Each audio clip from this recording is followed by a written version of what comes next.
जी, नमस्कार साथियों। Good evening प्यारे दोस्तों। जय हिंद, वंदे मातरम, राधे राधे। उत्तर प्रदेश पुलिस भर्ती का फाइनल रिजल्ट आया और उस रिजल्ट में बहुत सारी समस्याएं और बहुत सारी अप्रमाणिक चीज़ें हुई। उन सब चीज़ों को प्यारे दोस्तों सही कराने के प्यारे दोस्तों मैं मोमेंट में लगा हुआ हूं पिछले एक सप्ताह से।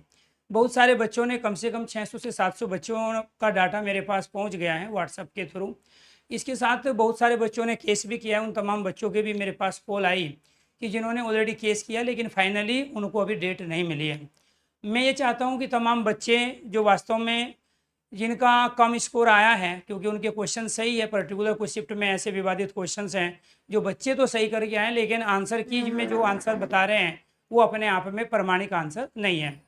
तो यानी कि भर्ती बोर्ड में कई तरह की नॉर्मलाइजेशन में भी कहीं ना कहीं गड़बड़ी है। जैसे फाइनल नॉर्मलाइजेशन स्कोर आएगा उसके बाद उस पर भी चर्चा करेंगे। लेकिन अभी हमारे हाथ में जो जो चीज़ें हैं उनके हिसाब से हम टू द पॉइंट प्यारे दोस्तों चीज़ों को लेके आगे बढ़ेंगे। कई ग्रुप ऐसे हैं अभी जिनके अलग अलग शिफ्ट में जो हिंदी के क्वेश्चंस हैं, मैं पहले हिंदी के क्वेश्चंस की बात करूंगा, जो बच्चे सही करके आए लेकिन भर्ती बोर्ड ने जो आंसर की जारी की गई है उसमें सही आंसर उन्होंने नहीं माना है। अप्रमाणिक रूप से गलत आंसर को वो सही मान रहे हैं और उसके आधार पे नॉर्मलाइजेशन करके उन्होंने बच्चों का रिजल्ट भी जारी कर दिया।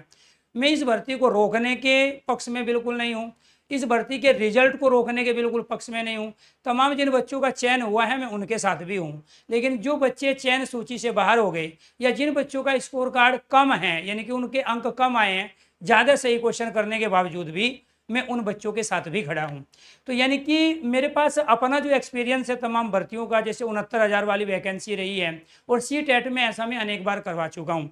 दिल्ली मुझे सूट करता है, दिल्ली के हाई कोर्ट मुझे सूट करते हैं। दिल्ली में तमाम जो एफपीएल हैं और प्यार दोस्तों तमाम जो जनहित की याचिकाएं हैं वो मैं अप्लाई करता हूं अपने साथियों के साथ में, जो कभी मेरे साथ दिल्ली यूनिवर्सिटी में हॉस्टल में रहते थे और आज के टाइम में वो जज भी हैं, वकील भी हैं, कुछ उनमें से साथी, और कुछ दिल्ली यूनिवर्सिटी के अंतर्गत प्रोफेसर्स भी हैं। उन सबसे सलाह मिला के उनके जो संगति में जो रहते हैं, जो लोग अच्छे हैं, उनसे संपर्क करके फाइनल में किसी निष्कर्ष पे पहुंचता हूं। साथियों, आपको ये ध्यान रखना है कि इसके अंतर्गत मैं भी अपने चीज़ें फाइल कर चुका हूँ भर्ती बोर्ड को। दोबारा से एक फाइल और जानी है क्योंकि बहुत सारे बच्चे छूट गए। स्टार्टिंग में जब मैंने पहली बार आपको कहा था कि हाँ ये क्वेश्चन इन्होंने गलत किए हैं, तो बच्चे ने जो डाटा मुझे उपलब्ध कराया उनके नाम शामिल करके मैं एक लिस्ट बना के फाइनली सबमिट कर चुका हूँ एक प्यार दोस्तों वहाँ पे फाइल।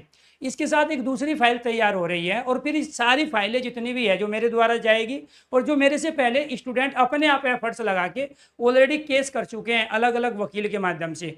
तो दो अलग अलग वकील के संपर्क में मैं आया हूं जो ऑलरेडी बच्चों के माध्यम से केस कर चुके हैं, क्योंकि लड़ाई आपकी है, टीचरों को लड़ाई नहीं लड़नी।